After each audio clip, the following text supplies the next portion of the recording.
नमस्कार, मैं हूं आपके साथ नम्रता शर्मा। देखिए, बिहार में कई ऐसे नेता हैं जिनकी नाक का सवाल ये चुनाव बना हुआ है, और वो इसलिए क्योंकि एक तरफ 15 साल से सत्ता में काबिज है नीतीश कुमार बीजेपी के अलायंस के साथ, और अब ऐसे दो प्रमुख चेहरे निकलकर सामने आ रहे हैं जिनमें एक है चिराग पासवान और दूसरे हैं तेजस्वी यादव।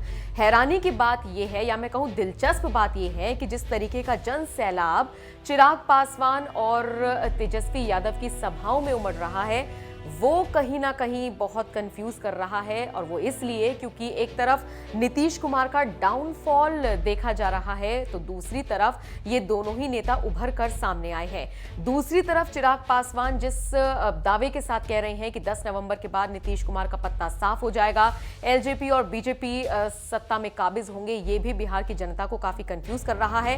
हालांकि प्रधानमंत्री भले ही चिराग पासवान को लेकर कुछ भी नेगेटिव ना बोल रहे हो, लेकिन बीजेपी के ऐसे कई नेता हैं जो चिराग पासवान को लेकर तंज कसने से बाज नहीं आ रहे हैं। इन्हीं में केंद्रीय पेट्रोलियम मंत्री धर्मेंद्र प्रधान का नाम भी जुड़ गया है। धर्मेंद्र प्रधान का यह कहना है कि चिराग पासवान खुद को प्रधानमंत्री मोदी का हनुमान बता रहे हैं। दरअसल वो और कुछ नहीं कर रहे हैं, बल्कि वो खिलौने वाला गधा एक तरीके से अपने कंधे पर लेकर घूम रहे हैं। इसके अलावा कुछ नहीं है, और वो जो भी सारी बातें कह रहे हैं उनका वास्तविकता से कोई मतलब नहीं है, उसका एनडीए से कोई लेना देना नहीं है, और उसका अलायंस पर कोई फर्क नहीं पड़ने वाला है। हम ये बात पहले ही साफ कर चुके हैं कि जो काबिज रहेंगे सत्ता में मुख्यमंत्री पद के उम्मीदवार भी नीतीश कुमार ही रहेंगे, और अगर अलायंस जीतता है तो फिर मुख्यमंत्री भी नीतीश कुमार ही होंगे। तो ऐसे में धर्मेंद्र प्रधान बड़े डंके की चोट पर कह रहे हैं चिराग पासवान जो भी दावे कर रहे हैं वो बेकार हैं, बेबुनियाद हैं, निराधार हैं।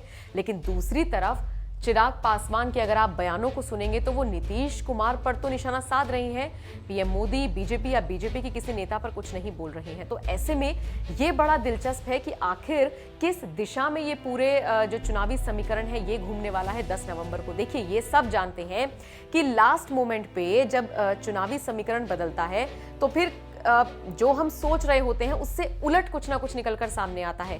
और अब तो आलम यह है कि न सिर्फ बिहार की जनता, बल्कि जहां जहां चुनाव होते हैं, जिस जिस राज्य में चुनाव कभी होते हैं, वहां की जनता भी अब ये समझने लगी है कि सत्ता में काबिज होने के लिए, सत्ता में आने के लिए ये चुनावी गठबंधन आम बात हो चुकी है।